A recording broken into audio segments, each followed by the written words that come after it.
that we owe is $1 trillion a year. Yes. That is unbelievable. And rising rapidly. Trump और Musk दोनों आत्ममुग्ध शख्सियत हैं जिनके लिए अपनी जिद और स्वार्थ ही सब कुछ होता है। इसीलिए ट्रंप की कामयाबी के लिए दिन रात एक करने वाले एलन मस्क अब अमेरिकी राष्ट्रपति को बर्बाद करने पर तुले हैं, जिससे जुड़ा ये वीडियो है। दरअसल मस्क ने सनसनीखेज दावा करते हुए डोनाल्ड ट्रंप का नाम जेफरी एप्स्टीन की फाइलों से जोड़ दिया है। मस्क ने सोशल मीडिया पर लिखा कि अब बड़ा खुलासा करने का टाइम है। डोनाल्ड ट्रंप का नाम एप्स्टीन फाइलों में है, यही वजह है कि इन्हें सार्वजनिक नहीं किया गया। डोनाल्ड ट्रंप, आपका दिन शुभ हो। एक दूसरी पोस्ट में मस्क लिखते हैं कि इस पोस्ट को भविष्य के लिए नोट कर ले, सच्चाई सामने आएगी। मस्क ने एप्स्टीन के साथ ट्रंप का एक वीडियो भी रिपोस्ट किया। ये वही वीडियो है। एप्स्टीन केस एक हाई प्रोफाइल क्रिमिनल मामला है जिसमें अमेरिकी अरबपति जेफरी एप्स्टीन पर नाबालिग लड़कियों के यौन शोषण और तस्करी के आरोप लगे। इस केस में दुनिया भर के कई हाई प्रोफाइल लोगों के नाम सामने आए, जिसमें ट्रंप के शामिल होने का दावा होता है। द गार्जियन की 6 महीने पहले छपी ये रिपोर्ट देखिए, जिसमें जेफरी एप्स्टीन के नए जारी टेप में ट्रंप के साथ अपनी करीबी संबंधों का विवरण दिया। ट्रंप ने 2002 में न्यूयॉर्क मैगजीन के साथ बातचीत में एप्स्टीन की प्रशंसा करते हुए उन्हें शानदार व्यक्ति कहा था और कम उम्र की महिलाओं में रुचि होने का संकेत दिया था। द गार्जियन ने हाल ही में खुलासा किया कि 1993 में एप्स्टीन ने स्पोर्ट्स इलस्ट्रेटेड मॉडल और 2 महीने तक अपनी गर्लफ्रेंड रही स्टेसी विलियम्स को ट्रंप के साथ 5th एवेन्यू पेंटहाउस ले गए थे और पूर्व अमेरिकी राष्ट्रपति को उनके साथ छेड़छाड़ करने की इजाजत दी थी। हालांकि ट्रंप ने इससे साफ इनकार कर दिया और मस्क के आरोपों को उनकी बात न मानना बताया। Elon knew this from the beginning. He knew it for a long time ago. He recommended somebody from that he, I guess, knew very well. I'm sure he respected him, but to run NASA, and I didn't think it was appropriate. Donald Trump और Musk की जोड़ी बनने के बाद से ही इसके टूटने की संभावना जताई जाने लगी थी, लेकिन ये इतनी जल्दी और कड़वाहट के साथ होगा, इसके बारे में किसी ने नहीं सोचा था। यूक्रेन के हमले के बाद से पुतिन बदले की आग में जल रहे हैं। पुतिन के दिमाग में कैसे एटम युद्ध का पूरा प्लान तैयार हो चुका है, क्योंकि जिस तरह से रूस ने 400 से अधिक ड्रोन्स और 40 से अधिक बैलिस्टिक मिसाइल्स मारकर यूक्रेन में जबरदस्त तबाही मचा दी, इसके आगे अब एटमी युद्ध का ही नंबर आता है। और ऐसी संभावना इसलिए भी है क्योंकि यूक्रेन के राष्ट्रपति जेलेंस्की झुकने को तैयार नहीं। अब अगर रूस के इन हमलों के जवाब में यूक्रेन कोई हमला करता है तो फिर पुतिन सीधे परमाणु हथियार को युद्ध में उतार देंगे। यूक्रेन पर रूस ने की बैलिस्टिक मिसाइलों की बारिश, अब एटमी युद्ध की बारी। पुतिन ने यूक्रेन को कहकर मारा, 400 ड्रोन और 40 बैलिस्टिक मिसाइलें दागी। रूस और यूक्रेन के युद्ध में अब परमाणु हथियारों की एंट्री होने वाली है। अब ना डोनाल्ड ट्रंप बीच में आएंगे, ना पुतिन यूक्रेन पर हमले करने से रुकेंगे।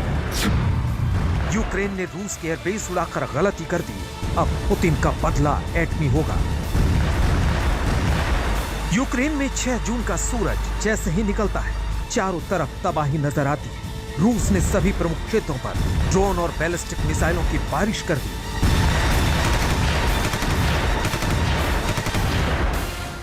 जी हां, रूस ने यूक्रेन पर 400 से ज्यादा ड्रोन और 40 से ज्यादा बैलिस्टिक मिसाइलों से हमले किए। तस्वीरें आप देख सकते हैं। यूक्रेन के वोलिन से लेकर लवीव तक और टेर्नोपिल से लेकर कीव तक, सुमी, पोल्टावा, खमेलनित्स्क, चरकासी से लेकर चर्निहिव तक हर तरफ तबाही मचा कर रख दी। कीव में ड्रोन हमलों से कई आवासीय इमारतों और नागरिक बुनियादी ढांचे में आग लग गई। आपको बता दें कि रूस ने Tu-95MS स्ट्रेटजिक बॉम्बर से क्रूज मिसाइलें दागी, जिसके बाद यूक्रेन के सभी क्षेत्रों में हवाई हमले की चेतावनी जारी कर दी गई। यूक्रेन पर बरसते ड्रोन और बैलिस्टिक मिसाइल रूस के राष्ट्रपति पुतिन के उस आक्रोश का हिस्सा है जब उन्होंने अमेरिकी राष्ट्रपति डोनाल्ड ट्रंप से हुई 75 मिनट की बातचीत में 2 टूक कह दिया कि यूक्रेन पर ऐसा पलटवार होगा कि तबाही मच जाएगी। और अब तबाही दुनिया के सामने है। यूक्रेन के राष्ट्रपति जेलेंस्की ने अब भावनात्मक और आक्रोशित बयान भी जारी किया है। रूस अपनी नीति नहीं बदल रहा है, वो आम लोगों को निशाना बना रहा है। ये युद्ध अब केवल यूक्रेन का नहीं, मानवता का युद्ध है। रूस को अंतर्राष्ट्रीय जवाबदेही के तहत लाना चाहिए।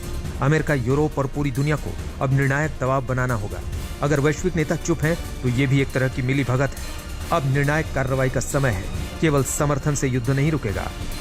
आपको बता दें कि पहले जो डोनाल्ड ट्रंप रूस और यूक्रेन के बीच शांति समझौता कराने के दावे कर रहे थे, अब यूक्रेन पर बरसती रूसी मिसाइलों को देखकर ट्रंप ने भी कह दिया है, बेहतर होगा कि शांति की तरफ कदम बढ़ाने के बजाय यूक्रेन और रूस को कुछ समय के लिए लड़ने दिया जाए, क्योंकि ट्रंप भी जानते हैं कि ना तो यूक्रेन के राष्ट्रपति झुकने को तैयार है और ना ही पुतिन रुकने को तैयार है।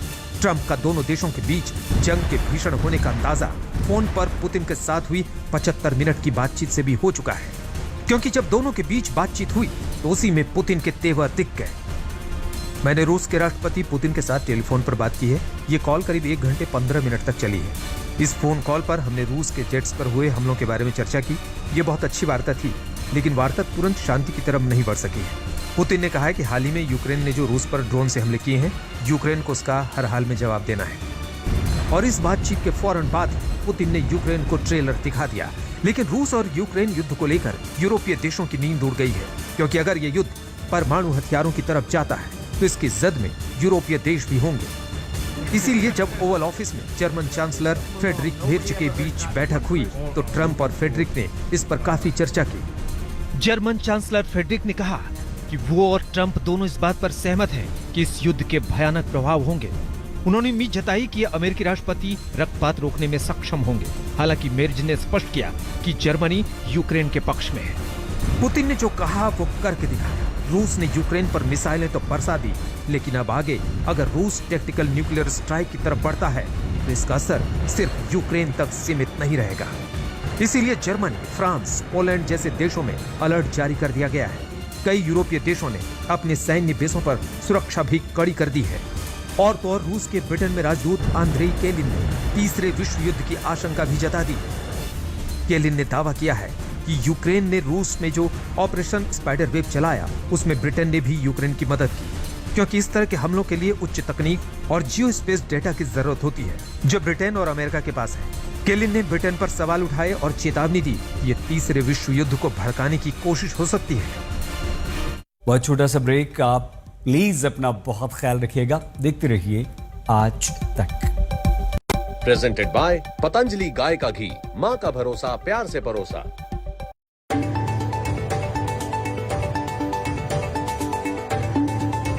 बदल रही है मंगल की चाल, बढ़ने वाली हैं मुश्किलें या होने वाला है कमाल। किसके साथ हो सकती हैं दुर्घटनाएं और कौन हो सकता है मालामाल, जानिए मेरे साथ मंगल का राशि परिवर्तन सिर्फ भाग्य चक्र में। प्रेजेंटेड बाय पतंजलि गाय का घी, माँ का भरोसा, प्यार से परोसा।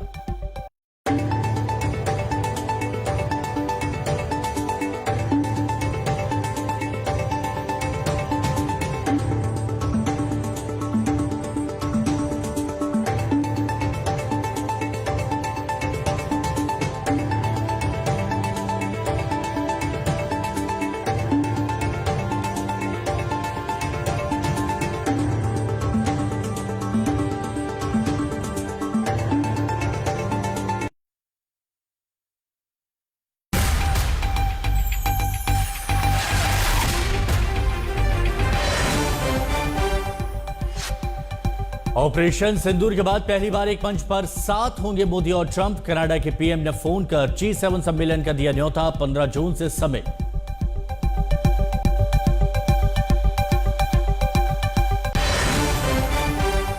चुनाव ब्रिज पर पीएम मोदी ने तिरंगा लहराकर पाकिस्तान को दी सीधी चेतावनी। कहा सिंदूर से पड़ोसी को हमेशा याद आएगी हार। पुल को बताया कश्मीर की प्रगति और संकल्प का प्रतीक।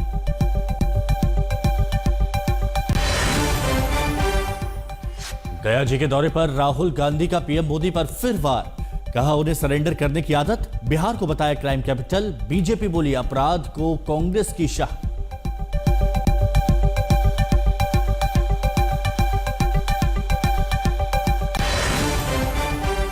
आज बकरीद से पहले यूपी में शहर शहर पुलिस प्रशासन अलर्ट। कई राज्यों में जारी एडवाइजरी। खुले में कुर्बानी की मनाही।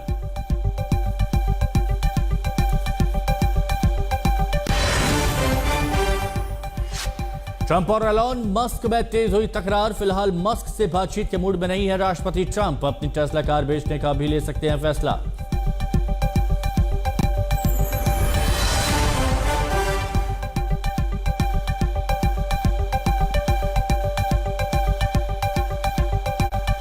नमस्कार, आप देख रहे हैं आज तक। मैं हूं आपके साथ, मैं हिमांशु दीक्षित। ऑपरेशन सिंदूर को हुए 1 महीना पूरा हो चुका है, लेकिन सीज फायर को लेकर अभी भी सियासी जंग जारी है। कांग्रेस लगातार अमेरिका को हथियार बनाकर मोदी सरकार पर सियासी बम बरसा रही है। सेना के शौर्य और देश के सम्मान के साथ सौदागरी का आरोप भी लगा रही है। हालांकि भारत सरकार और सेना दोनों ने साफ कह दिया है कि किसी के दबाव में नहीं, पाकिस्तान की गुहार पर सीज फायर हुआ है। वहीं बीजेपी ने पलटवार कर आरोपों को सेना के शौर्य पर सवाल खड़ा करना बता दिया है। अब यहां सवाल उठता है, क्या सिंदूर का सौदागर जैसा टर्म इस्तेमाल करके कांग्रेस फिर से गुजरात वाली गलती तो नहीं कर रही है? एक रिपोर्ट देखिए। देखा जाए तो शुरुआत की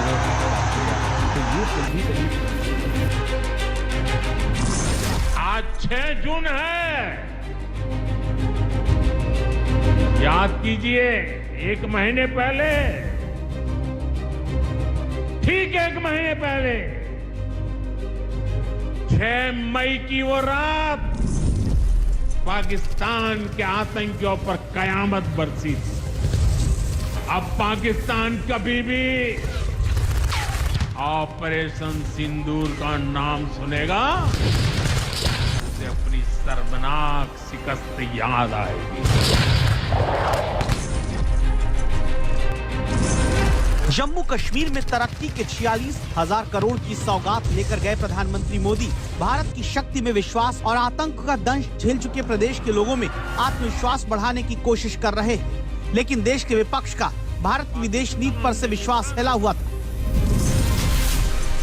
और वजह थी पाकिस्तान से जंग में सीज फायर के फैसले को लेकर विश्व में उठते भारत पर सवाल,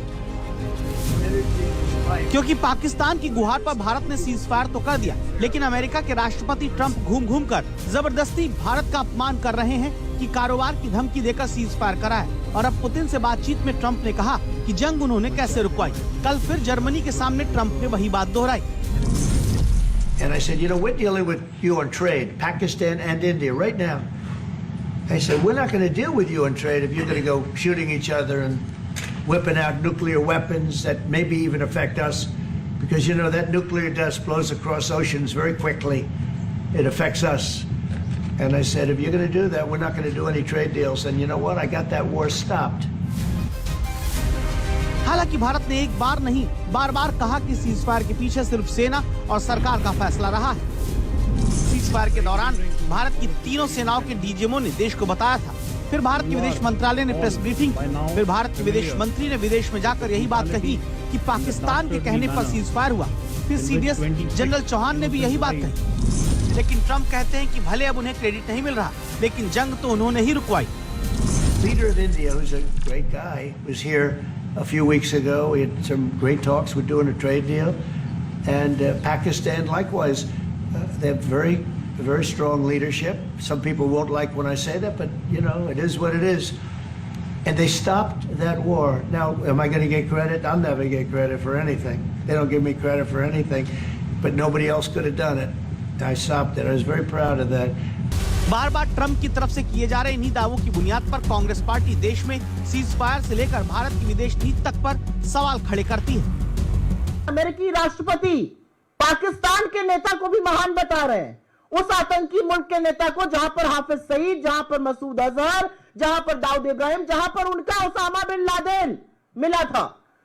वो आज महान देश हो गया है और पाकिस्तान और हिंदुस्तान का नाम एक ही सांस में ले रहे हैं, हमारे समकक्ष लाके हमारी बराबरी में लाकर खड़ा कर रहे हैं।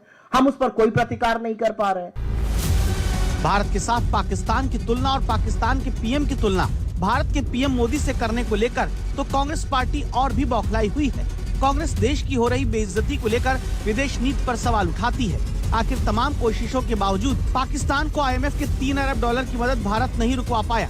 कांग्रेस कहती है कि एडीबी ने भी पाकिस्तान को $80 करोड़ की मदद दे दी। वर्ल्ड बैंक पाकिस्तान में $40 अरब निवेश कर रहा है। इतना ही नहीं, पाकिस्तान अब UN की काउंटर टेररिज्म समिति का उपाध्यक्ष है। हमारे सिंदूर के सौदागर चुप रहते हैं। हाल ही में अमेरिकी राष्ट्रपति और रूस के राष्ट्रपति पुतिन की फोन पर बात हुई। कल क्रेमलिन से ऑफिशियल वक्तव्य आता है और उसमें कहा जाता है कि उस फोन की बातचीत जो 75 मिनट, सवा घंटे तक चली, उसमें इंडिया पाकिस्तान का जिक्र हुआ और उसमें श्रेय दिया जा रहा है। तो अब सिर्फ अमेरिका ये नहीं कह रहा, रूस भी मान रहा है कि अमेरिका ने मध्यस्थता करके सीज फायर कराया। विपक्ष सवाल करता है कि भारत की ओर से पाकिस्तानी आतंकवाद के खिलाफ दुनिया भर में जो 51 सांसदों का डेलीगेशन भेजा गया, वो दुनिया भर के देशों में खाने पीने, घूमने फिरने, गीत संगीत करने के बाद वापस तो आ गए। लेकिन विपक्ष कहता है कि दुनिया के किस मुल्क ने पाकिस्तानी आतंक के खिलाफ भारत की जंग में खड़े होने का भरोसा दिया, ये पता नहीं चला। हमारा विदेश मंत्रालय उन डेलीगेशंस की मुलाकात न राष्ट्राध्यक्षों से करा पाया, न प्रभावी ओपिनियन मेकर्स से करा पाया, लेकिन हमें मिला क्या? और ये हमारी विदेश नीति की विफलता है कि आपने अपने सांसदों को भेजा और उनको आप एक राष्ट्राध्यक्ष से नहीं मिला पाए। हालांकि कांग्रेस के सवालों और आरोपों का खंडन कांग्रेस ही नहीं, दूसरे विपक्षी दलों के नेताओं ने भी किया। खासकर अमेरिकी मध्यस्थता वाले आरोप पर शशि थरूर ने दो टूक कहा था कि भारत से किसी देश ने सीज फायर के लिए बात नहीं कही थी, पाकिस्तान की गुहार पर ही सीज फायर हुआ था। आज तक ब्यूरो। ऑपरेशन सिंदूर के बाद से भारत पाकिस्तान के बीच तनाव बना हुआ है, लेकिन पीएम मोदी अलग अलग राज्यों में जाकर विकास की सौगात दे रहे हैं।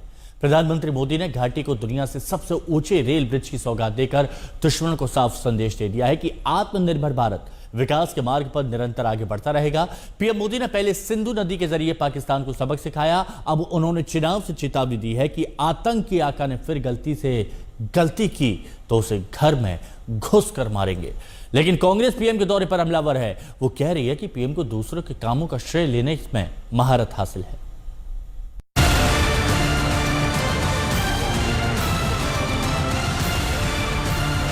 ये बुलंद भारत की बुलंद तस्वीर है। ये नए भारत का नया कश्मीर है। चिनाब नदी पर लहराता विजयी विश्व तिरंगा जो पाकिस्तान की आंखों की किरकिरी बन रहा होगा, लेकिन हर भारतीय को बदलते जम्मू कश्मीर की सूरत देखकर गर्व हो रहा है। आज का दिन इतिहास में दर्ज हो गया क्योंकि पीएम मोदी ने जम्मू कश्मीर में चिनाब नदी के तल से 359 मीटर ऊपर तिरंगा लहराया तो मानो 140 करोड़ भारतीयों की तरफ से पाकिस्तान को संदेश दे रहे हो कि नया भारत तरक्की के मार्ग पर अग्रसर है। ये रेल लाइन प्रोजेक्ट सिर्फ नाम नहीं है, ये जम्मू कश्मीर के नए सामर्थ्य की पहचान है, भारत के नए सामर्थ्य का जयघोष है। ऑपरेशन सिंदूर की कामयाबी के बाद पहली बार जम्मू कश्मीर आए पीएम मोदी ने चिनाब नदी पर दुनिया के सबसे ऊंचे रेल पुल का उद्घाटन किया। इस मौके पर उपराज्यपाल मनोज सिन्हा, जम्मू कश्मीर के मुख्यमंत्री उमर अब्दुल्ला और रेल मंत्री अश्विनी वैष्णव भी मौजूद रहे। चिनाब ब्रिज चिनाब नदी के तल से 359 मीटर की ऊंचाई पर बना है। ये दुनिया का सबसे ऊंचा रेलवे आर्च ब्रिज है। ब्रिज की लंबाई 1315 मीटर है। ब्रिज इतना मजबूत है कि 266 किलोमीटर प्रति घंटे की रफ्तार को भी सह सकता है। ये ब्रिज भूकंप का सामना करने में भी सक्षम है। इसे बनाने में 28,000 मीट्रिक टन स्टील लगी है। अब लोग चिनाब ब्रिज के जरिए कश्मीर देखने तो जाएंगे ही, ये ब्रिज भी अपने आप में एक आकर्षक टूरिस्ट डेस्टिनेशन बनेगा। चिनाब रेल पुल का उद्घाटन करने के बाद पीएम मोदी इंजन में बैठकर चिनाब आर्च ब्रिज के केबल स्टे अंजी ब्रिज तक पहुंचे। फिर यहां उन्होंने रेलवे के अंजी ब्रिज का भी उद्घाटन किया। अंजी खट पर बना पुल भारत का पहला केबल स्टे रेलवे ब्रिज है। पीएम मोदी ने कहा, जम्मू कश्मीर के लोगों ने आतंकियों को मुंहतोड़ जवाब देते हुए बता दिया कि भारत ईंट का जवाब पत्थर से देना जानता है। जम्मू कश्मीर के अवाम ने इस बार जो ताकत दिखाई है, ये सिर्फ पाकिस्तान नहीं, दुनिया भर की आतंकवादी मानसिकता को जम्मू कश्मीर के लोगों ने कड़ा संदेश दिया। इससे पहले PM Modi Udhampur Srinagar Baramulla rail link परियोजना पर प्रदर्शनी देखने पहुंचे। चिनाब और अंजी ब्रिज का उद्घाटन करने के बाद PM Modi Katra railway station पहुंचे और कश्मीर को देश के बाकी हिस्सों से जोड़ने वाली कटरा श्रीनगर वंदे भारत ट्रेन को हरी झंडी दिखाकर रेलवे के नए इतिहास का शुभारंभ कर दिया। इस अनुभव का हिस्सा बनने के लिए मुझे बहुत इस समय गर्व का एहसास हो रहा है। एक हिंदुस्तानी होने के नाते यहाँ पर वो पूरे रेड कार्पेट का हिस्सा आप देख रहे हैं। जम्मू कश्मीर के एलजी हमें दिखे, जम्मू कश्मीर के मुख्यमंत्री और प्रधानमंत्री नरेंद्र मोदी जो यहाँ अभिवादन स्वीकार कर रहे हैं सबका। वरिष्ठ मंत्री, केंद्रीय मंत्री जितेंद्र सिंह भी यहाँ पर हमें नजर आ रहे हैं और इन सब की मौजूदगी में आज ये ट्रेन निकल पड़ी है। ये इतिहास की ट्रेन है, ये इतिहास की रेलगाड़ी है, ये विश्वास की रेलगाड़ी है। इस मौके पर जम्मू कश्मीर के सीएम उमर अब्दुल्ला ने कहा, जो काम अंग्रेज भी पूरा नहीं कर सके उसे पीएम मोदी ने कर दिखाया। जब ये प्रोजेक्ट शुरू हुआ मैं 8वीं क्लास का बच्चा था। आज मेरी उम्र 55 हो गई है, मेरे बच्चे भी कॉलेज पार कर गए हैं। अब जाके ये प्रोजेक्ट मुकम्मल हुआ। शुरुआत 2005 में ही हुई थी। ऐसा नहीं कि प्रधानमंत्री नरेंद्र मोदी आए, कॉन्ट्रैक्ट दिए गए और काम शुरू हुआ। नहीं, कई लंबे समय से काम चल रहा है। प्रधानमंत्री को ये नहीं भूलना चाहिए, शासन में निरंतरता बहुत महत्व है। ये आत्ममुक्त प्रधानमंत्री कभी नहीं इसको स्वीकारेंगे। लेकिन विपक्ष मोदी सरकार पर हमलावर है। कांग्रेस पूछ रही है कि पहलगाम के आतंकी अब तक मिट्टी में क्यों नहीं मिले। मुझे ये कहने में गर्व होता है कि 26/11 के बाद चुन चुन कर हमने आतंकियों को मारा। आज एक बात का अंतर है, 26/11 के आतंकियों को मारा गया, लेकिन 22 अप्रैल पहलगाम के आतंकी अभी भी फरार है। ऑपरेशन सिंदूर के 1 महीने पूरे होने पर पीएम मोदी ने पाकिस्तान को एक बार फिर चेतावनी दी कि उसकी अगली गलती उसे दुनिया के नक्शे से मिटा देगी। आज तक विरोध। अमेरिका में टैक्स बिल को लेकर छिड़ी एक अलग जंग की कर लेते हैं। अमेरिकी राष्ट्रपति डोनाल्ड ट्रंप खुद ही एक नई जंग में गिर गए हैं। उन्हें उनके खिलाफ टेस्ला के मालिक एलोन मस्क ने मोर्चा खोल दिया है। एलोन मस्क और डोनाल्ड ट्रंप में ठन गई है। एलोन मस्क ट्रंप का तख्ता पलट करने में जुट गए हैं। अपने सोशल मीडिया प्लेटफॉर्म एक्स पर तीसरी पार्टी के लिए पोल करवा रहे हैं। ट्रंप से जुड़े एक मामले की पोल खोल करने का दावा करते हुए फिर रहे हैं वो, और कुल मिलाकर दोनों एक दूसरे को बर्बाद करने में जुट गए हैं। Thank you, Mr. President. Thank you. Thank you. I'm very special that I give to very special people. I have given it to some, but it goes to very special people, and I thought I'd give it to Elon as a presentation from our country. Thank you. Thank you, Elon. Thank you. Take care of yourself. 30 मई की ही तो बात है जब Donald Trump और Elon Musk आखिरी बार साथ दिखे, एक दूसरे को धन्यवाद कहते सुने गए। एक पल के लिए भी नहीं लगा कि दोनों के दिमाग में एक दूसरे के लिए इतनी नफरत भरी हुई है, क्योंकि 6 दिनों के भीतर डोनाल्ड ट्रंप के बिग ब्यूटीफुल बिल पर मस्क ऐसे भड़के कि अपना आपा खो बैठे और मतलब की दोस्ती का जनाजा निकल गया। सोशल मीडिया पर मस्क ने हमलों की बौछार कर दी। दावा कर दिया कि ट्रंप उनके बिना हार जाते। मस्क ने ट्रंप पर महाभियोग चलाकर हटाने का समर्थन तक कर दिया। अमेरिका में तीसरी पार्टी की जरूरत को लेकर पोल तक करवा दिया, जिसमें 80% लोग मस्क से सहमत दिखे। वहीं ट्रंप ने पलटवार करते हुए मस्क को मतलबी और पागल तक बता दिया। I'm very disappointed because Elon knew the inner workings of this bill better than almost anybody sitting here, better than you people. He knew everything about it. He had no problem with it. All of a sudden he had a problem. And he only developed the problem when he found out that we're going to have to cut the EV mandate, because that's billions and billions of dollars, and it really is unfair. Musk और Trump के बीच मतभेद की वजह अमेरिकी सरकार का tax bill है, जिसे मस्क अमेरिका के कंगाल होने की गारंटी कहते हैं। Because if the country goes insolvent, if all the money is just spent on paying interest on debt, there's no money left for anything. Yeah. So that's the reason I'm doing this, is because I was looking at the big picture here, and it's like, man, our debt's getting out of control. The interest payments, the interest on the national debt now exceeds the entire Defense Department budget. It's $1 trillion a year in interest. Just to carry the money that we owe is $1 trillion a year. Yes. That is unbelievable. And rising rapidly. Trump और Musk दोनों आत्ममुग्ध शख्सियत हैं, जिनके लिए अपनी जिद और स्वार्थ ही सब कुछ होता है। इसीलिए ट्रंप की कामयाबी के लिए दिन रात एक करने वाले एलन मस्क अब अमेरिकी राष्ट्रपति को बर्बाद करने पर तुले हैं, जिससे जुड़ा ये वीडियो है। दरअसल मस्क ने सनसनीखेज दावा करते हुए डोनाल्ड ट्रंप का नाम जेफरी एप्स्टीन की फाइलों से जोड़ दिया है। मस्क ने सोशल मीडिया पर लिखा कि अब बड़ा खुलासा करने का टाइम है। डोनाल्ड ट्रंप का नाम एप्स्टीन फाइलों में है, यही वजह है कि इन्हें सार्वजनिक नहीं किया गया। डोनाल्ड ट्रंप, आपका दिन शुभ हो। एक दूसरी पोस्ट में मस्क लिखते हैं कि इस पोस्ट को भविष्य के लिए नोट कर लें, सच्चाई सामने आएगी। मस्क ने एप्स्टीन के साथ ट्रंप का एक वीडियो भी रिपोस्ट किया। ये वही वीडियो है। एप्स्टीन केस एक हाई प्रोफाइल क्रिमिनल मामला है जिसमें अमेरिकी अरबपति जेफरी एप्स्टीन पर नाबालिग लड़कियों के यौन शोषण और तस्करी के आरोप लगे। इस केस में दुनिया भर के कई हाई प्रोफाइल लोगों के नाम सामने आए जिसमें ट्रंप के शामिल होने का दावा होता है। द गार्जियन की 6 महीने पहले छपी ये रिपोर्ट देखिए जिसमें जेफरी एप्स्टीन के नए जारी टेप में ट्रंप के साथ अपनी करीबी संबंधों का विवरण दिया। ट्रंप ने 2002 में न्यूयॉर्क मैगजीन के साथ बातचीत में एप्स्टीन की प्रशंसा करते हुए उन्हें शानदार व्यक्ति कहा था और कम उम्र की महिलाओं में रुचि होने का संकेत दिया था। द गार्जियन ने हाल ही में खुलासा किया कि 1993 में एप्स्टीन ने स्पोर्ट्स इलस्ट्रेटेड मॉडल और 2 महीने तक अपनी गर्लफ्रेंड रही स्टेसी विलियम्स को ट्रंप के साथ 5th एवेन्यू पेंटहाउस ले गए थे और पूर्व अमेरिकी राष्ट्रपति को उनके साथ छेड़छाड़ करने की इजाजत दी थी। हालांकि ट्रंप ने इससे साफ इनकार कर दिया और मस्क के आरोपों को उनकी बात न मानना बताया। Elon knew this from the beginning. He knew it for a long time ago. He recommended somebody from that he, I guess, knew very well. I'm sure he respected him, but to run NASA, and I didn't think it was appropriate. Donald Trump और Musk की जोड़ी बनने के बाद से ही इसके टूटने की संभावना जताई जाने लगी थी, लेकिन ये इतनी जल्दी और कड़वाहट के साथ होगा इसके बारे में किसी ने नहीं सोचा था। यूक्रेन के हमले के बाद से पुतिन बदले की आग में चल रहे हैं। पुतिन के दिमाग में कैसे एटमी युद्ध का पूरा प्लान तैयार है, क्योंकि जिस तरह से रूस ने 400 से ज्यादा ड्रोन, 40 से ज्यादा बैलिस्टिक मिसाइलें मारकर यूक्रेन में तबाही मचा दी है, इसके आगे अब एटमी युद्ध का भी नंबर आता है।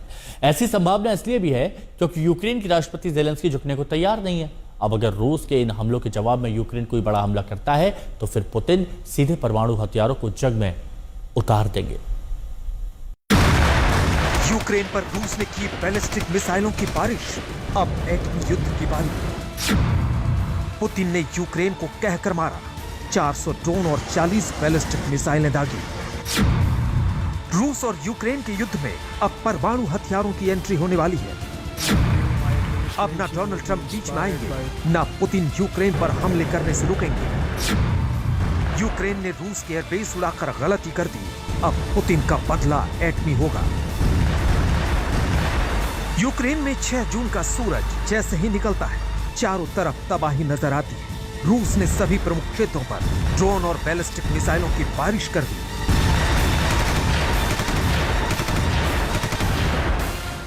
जी हां, रूस ने यूक्रेन पर 400 से ज्यादा ड्रोन और 40 से ज्यादा बैलिस्टिक मिसाइलों से हमले किए। तस्वीरें आप देख सकते हैं। यूक्रेन के वोलिन से लेकर लवीव तक और टेर्नोपिल से लेकर कीव तक, सुमी, पोल्टावा, खमेलनित्स्क, चरकासी से लेकर चर्निहिव तक हर तरफ तबाही मचाकर रख दी। कीव में ड्रोन हमलों से कई आवासीय इमारतों और नागरिक बुनियादी ढांचे में आग लग गई। आपको बता दें कि रूस ने Tu-95MS स्ट्रेटजिक बॉम्बर से क्रूज मिसाइलें दागी, जिसके बाद यूक्रेन के सभी क्षेत्रों में हवाई हमले की चेतावनी जारी कर दी गई। यूक्रेन पर बरसते ड्रोन और बैलिस्टिक मिसाइल रूस के राष्ट्रपति पुतिन के उस आक्रोश का हिस्सा है जब उन्होंने अमेरिकी राष्ट्रपति डोनाल्ड ट्रंप से हुई 75 मिनट की बातचीत में दो टूक कह दिया कि यूक्रेन पर ऐसा पलटवार होगा कि तबाही मच जाएगी।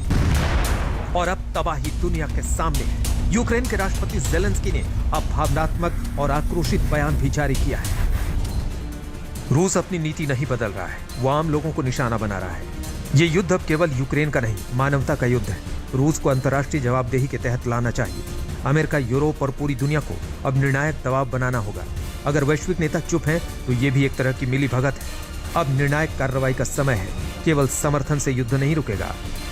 आपको बता दें कि पहले जो डोनाल्ड ट्रंप रूस और यूक्रेन के बीच शांति समझौता कराने के दावे कर रहे थे, अब यूक्रेन पर बरसती रूसी मिसाइलों को देखकर ट्रंप ने भी कह दिया है बेहतर होगा कि शांति की तरफ कदम बढ़ाने की बजाय यूक्रेन और रूस को कुछ समय के लिए लड़ने दिया जाए, क्योंकि ट्रंप भी जानते हैं कि ना तो यूक्रेन के राष्ट्रपति झुकने को तैयार है और ना ही पुतिन रुकने को तैयार है।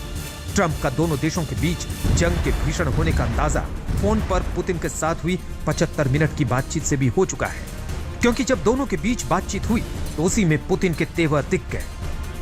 मैंने रूस के राष्ट्रपति पुतिन के साथ टेलीफोन पर बात की है। ये कॉल करीब 1 घंटे 15 मिनट तक चली है। इस फोन कॉल पर हमने रूस के जेट्स पर हुए हमलों के बारे में चर्चा की। ये बहुत अच्छी वार्ता थी, लेकिन वार्ता तुरंत शांति की तरफ नहीं बढ़ सकी है। पुतिन ने कहा है कि हाल ही में यूक्रेन ने जो रूस पर ड्रोन से हमले किए हैं, यूक्रेन को उसका हर हाल में जवाब देना है। और इस बातचीत के फौरन बाद ही पुतिन ने यूक्रेन को ट्रेलर दिखा दिया। लेकिन रूस और यूक्रेन युद्ध को लेकर यूरोपीय देशों की नींद उड़ गई है, क्योंकि अगर ये युद्ध परमाणु हथियारों की तरफ जाता है तो इसकी जद में यूरोपीय देश भी होंगे। इसीलिए जब ओवल ऑफिस में जर्मन चांसलर फ्रेडरिक मेर्च